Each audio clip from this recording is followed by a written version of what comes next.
Thank you, Lauren.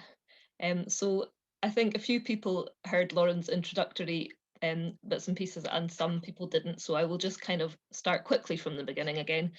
So yeah, I'm Claire. I'm a development officer up in Scotland. I've been working part-time for Woodcraft Folk for quite a few years now, and I also volunteer as a district coordinator in Scotland and a pioneer leader, though I've led Elfins and Venturers as well. And Lauren, do you want to just mention yourself again in case anyone missed you? I'll mention again, I'm Lauren and I work with Claire as a development officer at Woodcraft Folk, overseeing lots of different projects that we do. And I also volunteer with a group in North London as well. Okay, thanks, Lauren. Um, so as Lauren already mentioned, and some of you might have heard, we are recording tonight. We have already started recording, and so if you prefer not to appear in the recording on the website, you will probably want to switch your camera off, and you will, if you can mute your microphones for our sound quality, that would be great. But at points, you're very welcome to unmute to add to the discussion, etc. if you're happy for your voice recording to appear on the website. Obviously, if you prefer to put things in the chat as we go through, that's fine, and we will pick them up either during the webinar or at the end where we have made a space for that. So I'll be doing most of the presenting tonight, and then Lauren will be adding in her thoughts as we go along. So I will move on to the next slide and talk about what we're planning to cover. Obviously, we are focused on outdoor socially distanced programme for the summer term of this year. And what we're going to cover is current coronavirus restrictions in Scotland, Wales and England, but just briefly because these were covered in detail in a webinar on Monday night of this week, and it's going to be available on the website very shortly. It may even be available already, I'm not sure. And then we're going to be sharing outdoor socially distanced activities that have worked for us. We would like to invite you to share yours, and we will also share ones that we've had experience of and that we think work well. We're going to check that you know where to find resources with more activity ideas if you need them in the future beyond this webinar. And we'll also share some potential themes for the summer term of 2021 that we've identified and some activities that are linked to these. So I hope that sounds okay and covers what people are looking for. So we'll go on and talk about the current coronavirus restrictions.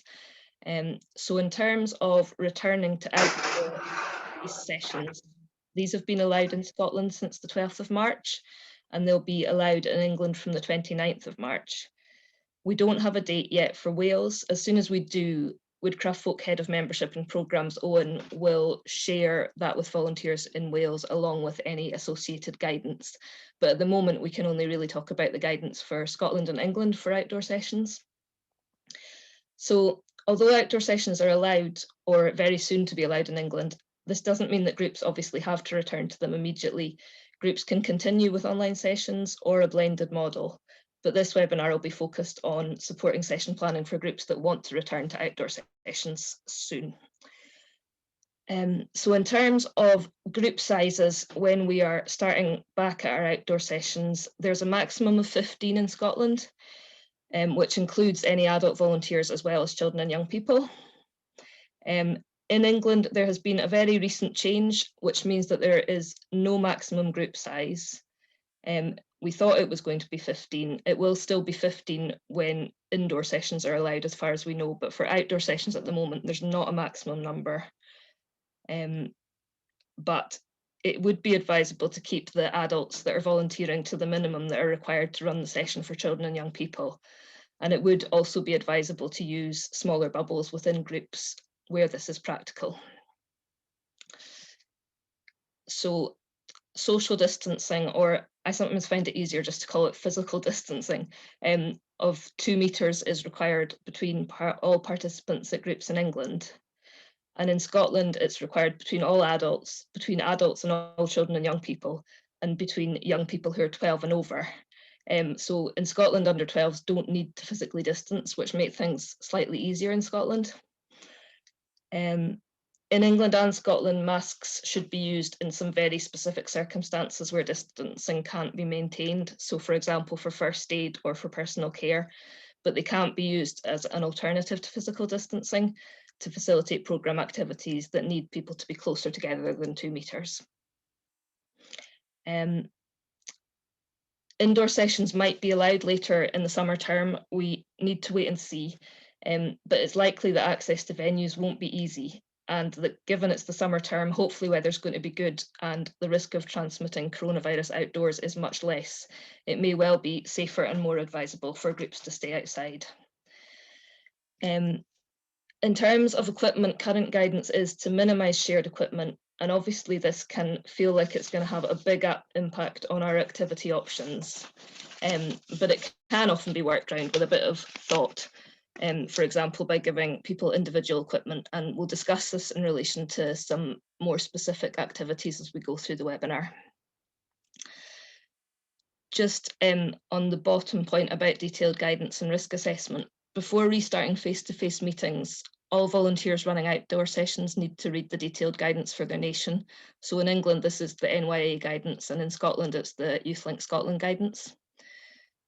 As already mentioned, we're still waiting for guidance for Wales. All groups also need to complete their own risk assessment and reopening checklist and submit this to Woodcraft Folk head office before restarting face-to-face meetings. And if any groups need help with this, they can contact membership@woodcraft.org.uk for assistance. Everyone, or at least all group contacts, should have had lots of detailed email information about that process already. So moving on to talk about actual activities and what we know works. So restrictions that are coming up in the summer term of 2021 are going to be very similar to those that we had in the autumn term of 2020. So at this point, we'd really like to invite any volunteers who were involved in running face-to-face sessions then to share activities that worked well in that kind of outdoor physically distancing and other similar coronavirus restrictions kind of context. So if anybody has something that they thought worked well that they're happy to share, if you would like to unmute and talk about it, or if you would prefer to put it in the chat, Lauren will pick it up and share it for you. We'll just give a little minute for that to happen. Julie's already said fungi identification and flower trails, which sounds both like great ideas. Excellent. I think I'd have to do a bit of work before I would be able to do the lead any fungi identification, but if you have the knowledge or you can get the knowledge, it's probably really good. Is there anything else that anyone feels they've done that's worked well in the sort of context that we're about to be in again the next term?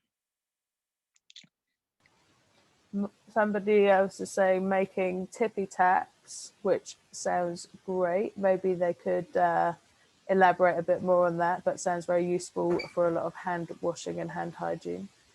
Did somebody have their hand up as well? Or maybe you want, Marcus, do you want to expand? Yeah, sure. Can you hear me? Yep. Good. Yeah, it's just a plastic bottle. You find it on the web with a couple of sticks that you tip with a little hole in it, and it's for washing your hands.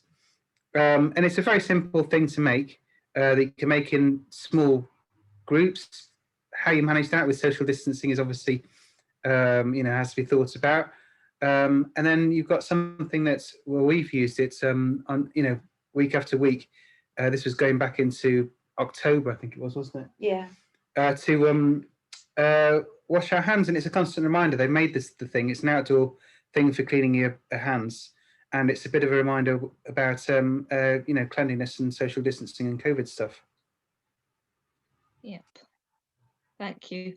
We've actually, Scottish groups have also had some experience with tippy taps, and have started on our last kind of Scotland-wide camp. They were used because they made it much easier to bring hand washing right up to the catering tent when people were getting their food.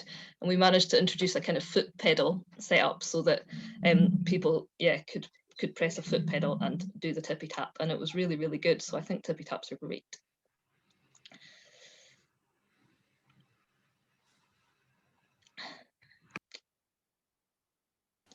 So, sorry, did somebody else have their hand up? Marley, Max, and I can't see the whole name. Did you have your hand up? No, maybe you were just grabbing something. That was just me. Lucy's asking, will there be a rule that all children need to have a parent with them? We had this rule, I think they mean back in the autumn, and they could do den building socially distanced. So I think that you mean possibly doing den building supervised by more adults in smaller groups. So at that point, I would suggest that you definitely could suggest having more adults there to supervise more small groups doing their activity. However, it's not within the guidance that all children need to have a parent with them, especially if not all the parents are DBS checked and all of that sort of thing. We don't want to have put too much pressure on the people that are DBS checked to be supervising too many different adults. So I would say have the adults at the session that you need to have there, and don't have adults there that don't have a role towards the session, if that makes sense. Yeah, I mean, I think that always in the way we run, we need to be inclusive of any children and young people that want to participate without their parents and carers being interested or involved. So I wouldn't say we would be making any rules that had to be the case. It's quite different if you set up activities for households, I guess, where households are going along at different points and it's not actually a set group session and they're going along to do something that's a kind of shared activity but not happening all at once. But if it's an actual session, I don't think we would ever make that a rule. Yeah. Somebody else saying identifying trees and leaf rubbings. And as a DF group, we used a parachute to socially distance, and we could do a few activities with this. Cool. So not really moving around too much, I assume, and staying in your position, but there are still things that you can do with the parachute. Yeah, I think it can be really helpful to have some sort of physical marker to help with the physical distancing. And I know in one of the groups in Scotland I'm involved with, we've just got rubber dots that you can put on the ground, and we got them for use in various games. But I actually think, yeah, something like that could be really helpful when you're trying to do the distancing, just to keep everyone's mind on it.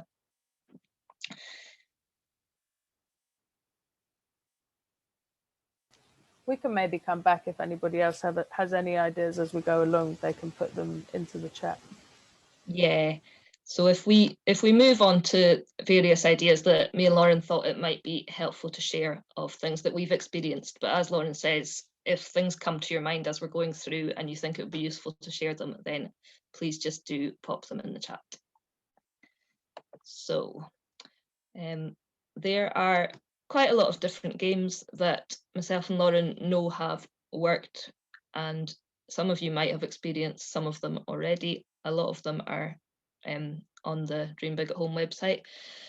So one of them that I tried with quite a lot of success was the Buzzy Bees game, where it's probably most suitable for elfins, I would say, rather than older groups, although I think pioneers can enjoy it and possibly even venturers. But basically you just get everyone to buzz about like bees in their own sort of area, and then there's a caller, and whenever the caller says freeze, all the young people participants have to freeze in a certain position, and the caller has to guess what they are.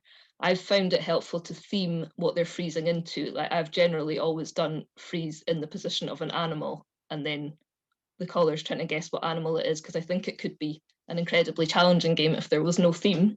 But I haven't tried it, so maybe it's worth trying as well without a theme. And the other one that I think has worked really well in groups I've seen has just been the 40 ways of getting there, which just seems incredibly simple, where you create 2 points and you're getting people to each take turns and try and move between the 2 points in a different style from the way that anybody's moved so far, and see if you can try and reach 40 different ways. And yeah, I've found that the pioneer groups that I've been with have really risen to that challenge, both outside and inside, and have really liked that one. And it's quite easy to stay distant while you're doing that.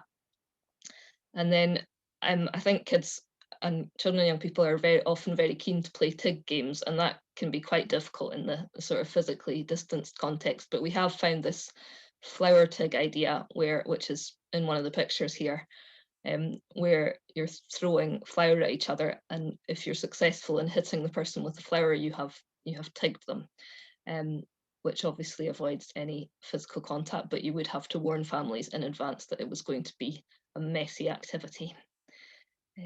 And I think Lauren has got a couple of other games that she feels have worked well that she was going to describe to you. Yeah, so a couple of games. One is called, what is it?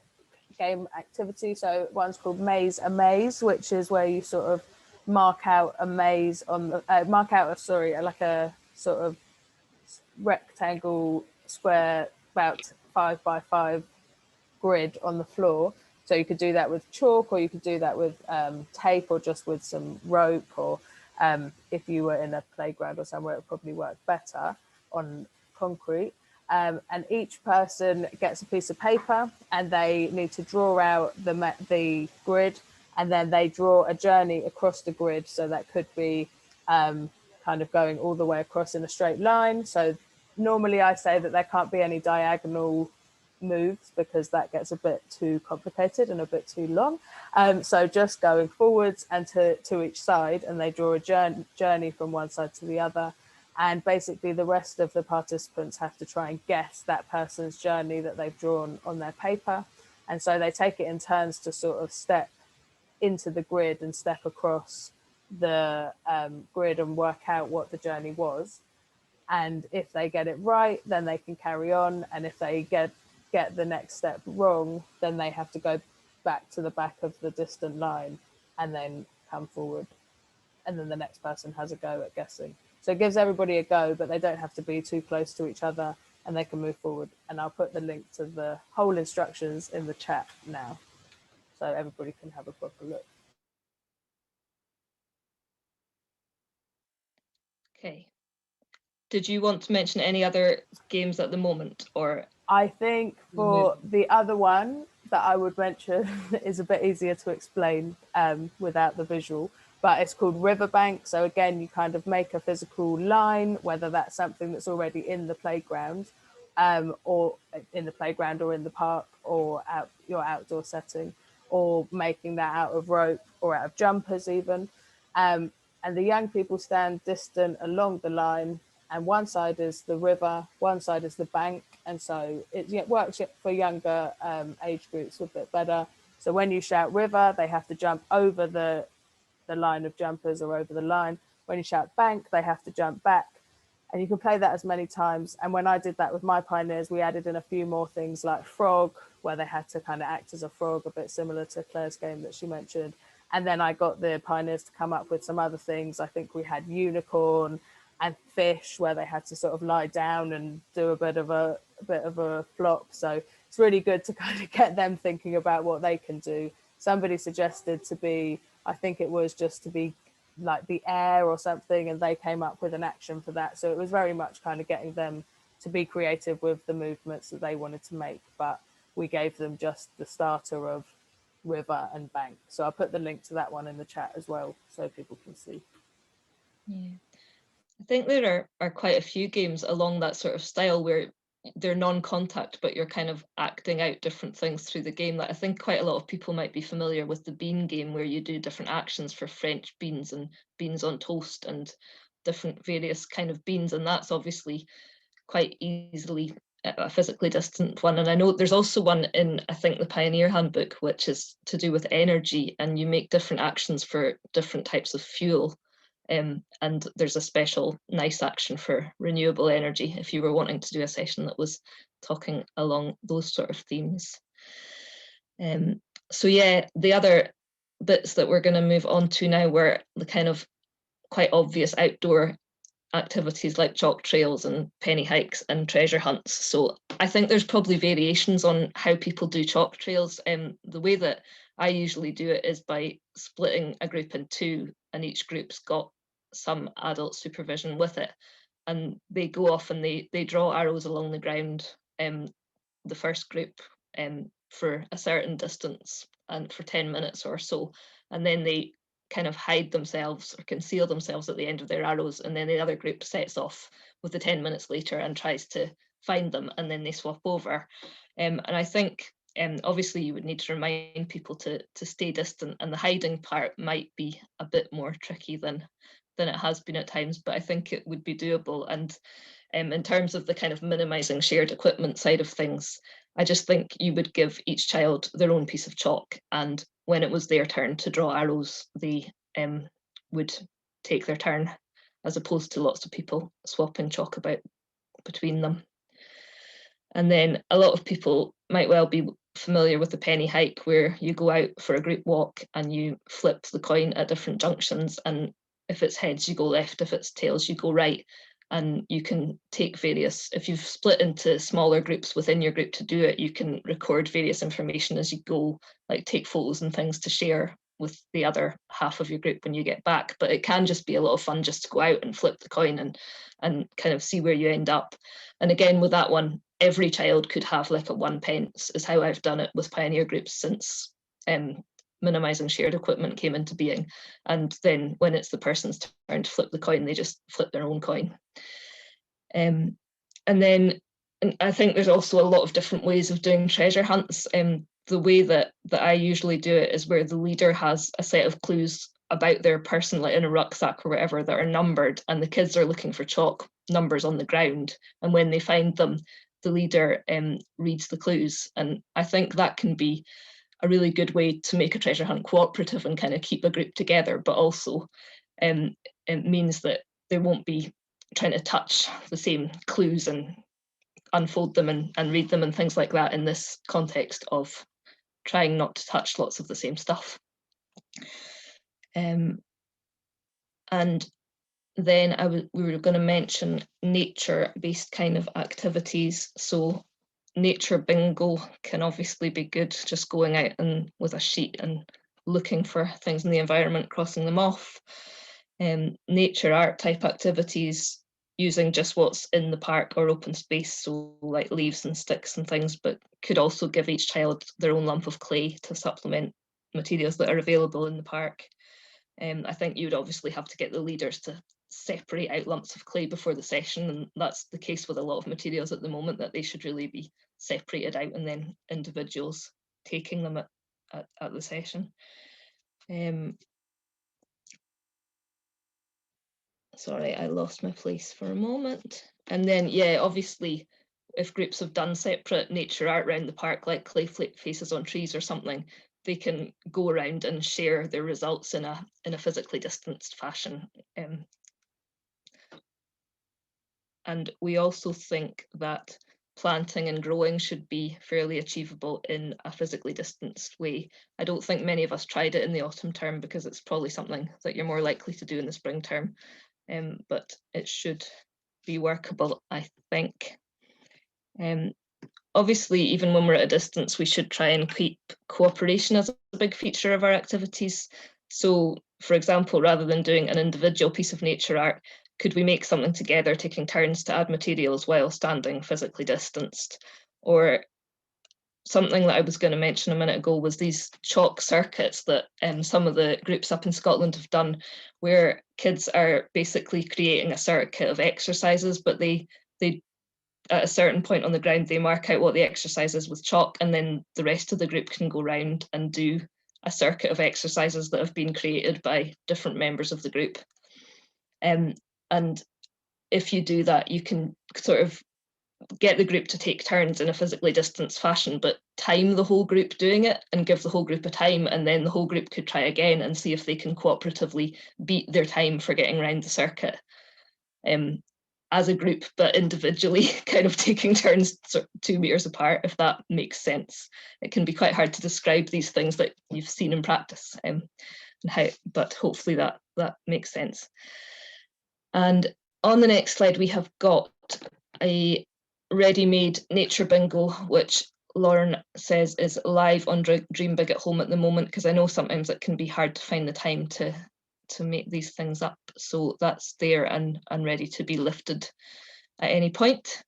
Something that I've also done is a kind of giant nature bingo scavenger hunt kind of type of thing combined, where you can get a tarp and you can draw out a grid with permanent marker on the tarp and put things in it for people to find in the nature bingo. And then the children and young people can actually go off and find them and place them on the tarpaulin, which I think could be worked in a physically distanced way as well. And it's quite kind of cooperative, because rather than all filling in their own sheet, they're working together to complete the bingo grid on the ground. So moving on.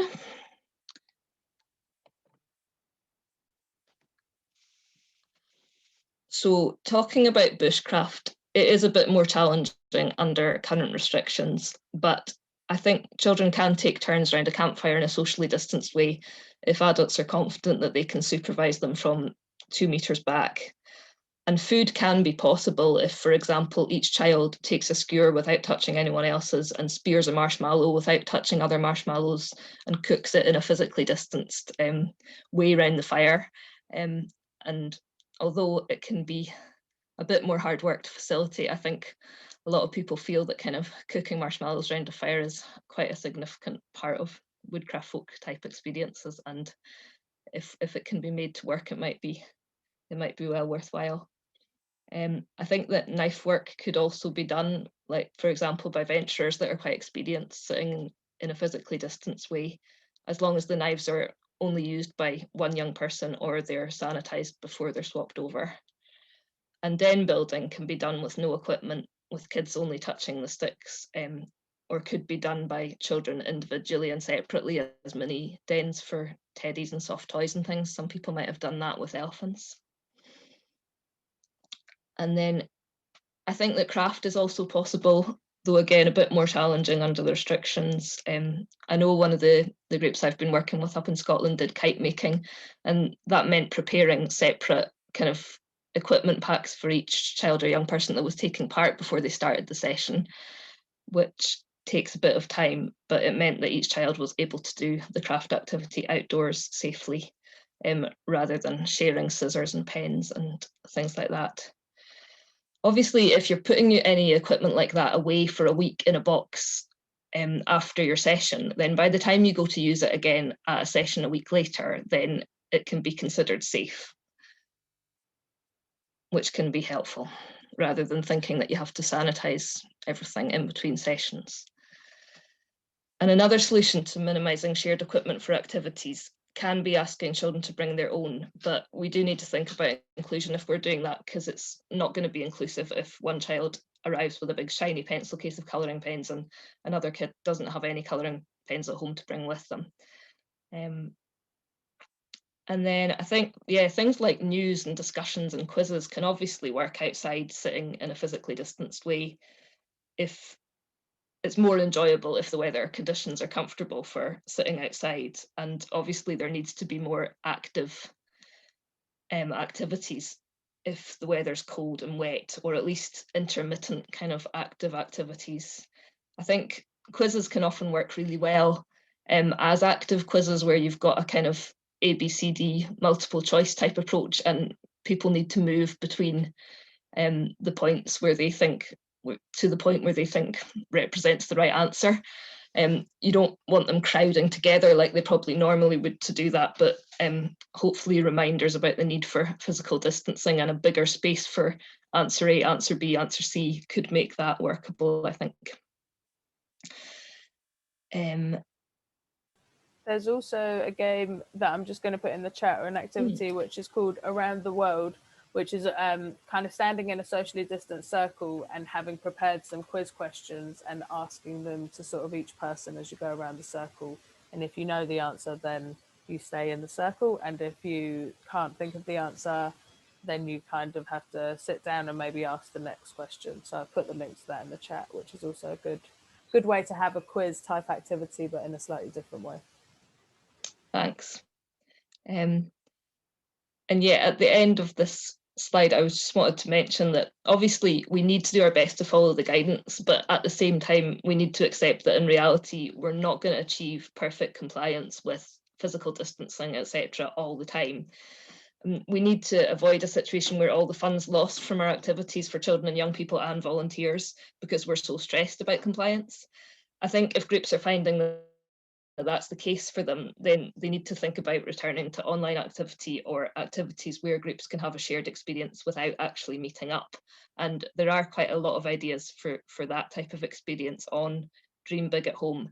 And a couple of good examples that I've been involved with are a pioneer book swap where we just put a box into a school playground and we told all our families using our WhatsApp group that it was going to be there from a particular time on Saturday to a particular time on Sunday, and that they could just drop books off and pick books up, and that they should observe physical distancing and hand hygiene while they were doing it. And we just put some hand sanitizer into the box with the books.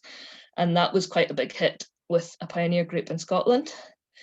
And then another thing that elephants in one of the Scottish groups have done is pom-pom making, which they had originally planned to do online. And then they were all going to take out their pom-pom to a particular tree that had been identified by the group leader and hang it up to make a tree of hope. There's quite a lot of trees of hope appearing in Scotland at the moment. I don't know if it's a UK-wide thing, but I think it's quite nice. And in the end, these elephants actually ended up, because Scottish outdoor sessions were allowed again, they were able to meet in the park and sit down and make their pom-poms and then all hang them on the tree as a cooperative piece of art. But that is one that would have worked well if they hadn't been able to get together, if they had just made their pom-poms at home in an online session and then taken them out to the tree at various different points over the next couple of days or whatever. So I think things like that can be good if we're finding that actually having a set hour session together is too stressful and challenging with the restrictions that are in place at the moment. But hopefully that won't be the case for most groups. So I'm going to move on to look at where we can get more ideas if we're looking for them. Lauren's been putting a few resource links straight in the chat, which I imagine are mostly from the Dream Big at Home website. The original Woodcraft Folk website, the resource section of that, I think could still be helpful for inspiration, even at these slightly different times that we're working in. And some of you might know that the original Woodcraft Folk website is being recreated at the moment, and it will appear in a different form at some point over the next year. And I think at that point, it will probably be more straightforward and even better for finding activities, but it is still there and still has lots on it at the moment. And then there is our newer Dream Big at Home website that's been specifically designed to help individual households and groups access online and socially distanced activities during lockdown. So I was thinking that we're hoping that most people have probably already been there, but I was thinking that we could have a little visit just now and do a filter search specifically about outdoor physically distanced activities, just to make sure that everyone is clear on how it works. So I'm just going to try and change screens and go to that site.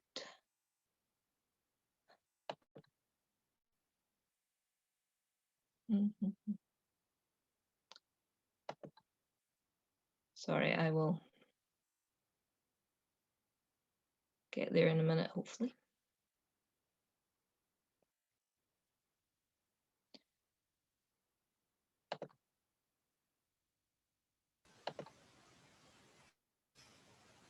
I can share it if you want, Claire. Do you mind? Because it's quite just coming out of the slideshow and back into it is. That's fine. If you stop your share, Yeah. then I'll do it.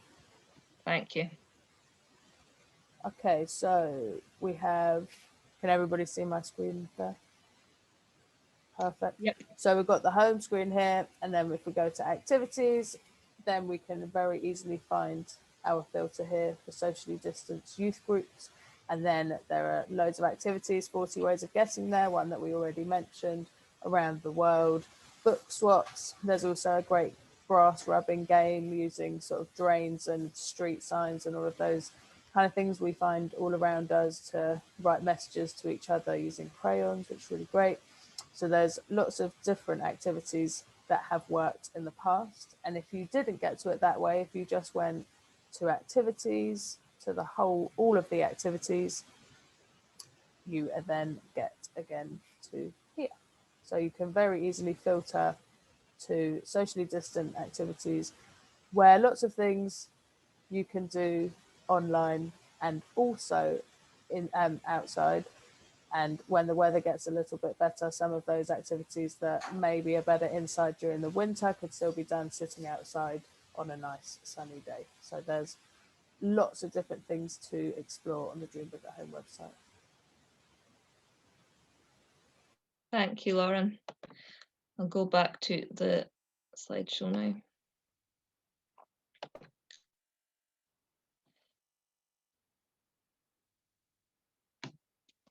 Okay. One of the things that I was going to mention while Lauren was on Dream Big at Home there was that I actually think sometimes it can be quite good not to filter too much on the site, and to have a look at some of the kind of daily challenge, weekly challenge activities, and the activities that are more aimed at households and individuals doing them at home away from group, because I think just looking at them earlier, some of them can provide really good inspiration for things that you could do at group sessions as well, even though they're not necessarily set up and tagged that way.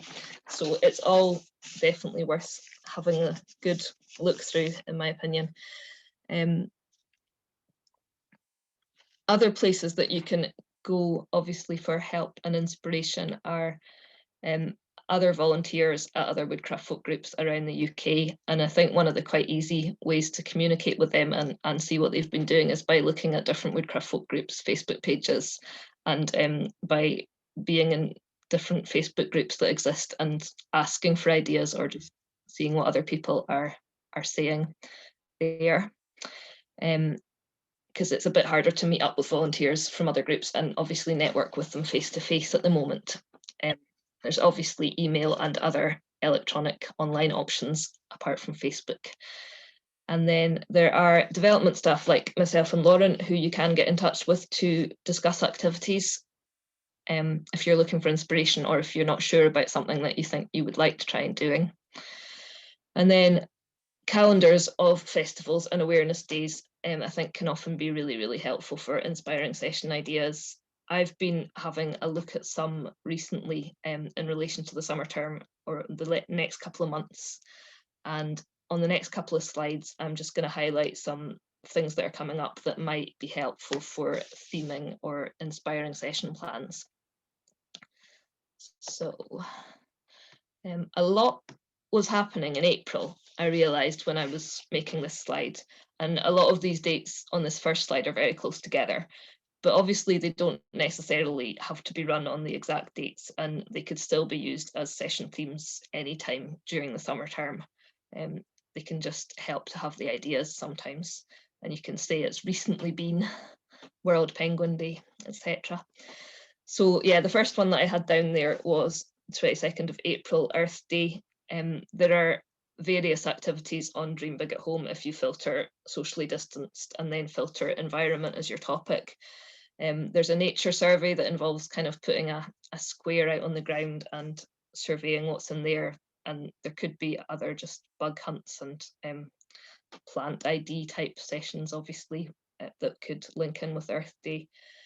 And there's a litter pick, which we probably don't need the description on Dream Big at Home, but that could be quite an easy physically distanced outdoor thing to do around Earth Day, I think. And there's an activity on Dream Big at Home that comes up when you do the filter that's probably more suitable for pioneers and venturers, but it's an ecological footprint calculation, which I think could be quite good. And then the 23rd of April, we've got National Skipping Day, and Dream Big at Home does have a specific spot which has a few different group skipping games, but other people might know lots of other games that could be done skipping. And then 25th of April was World Penguin Day. I thought you could possibly use either normal craft materials that you would organise beforehand into individual packs, or just materials out in the park to make some sort of penguin art. Or you could do some sort of penguin quiz. We don't have a specific one on Dream Big at Home. I think it would just be a case of Googling penguin facts.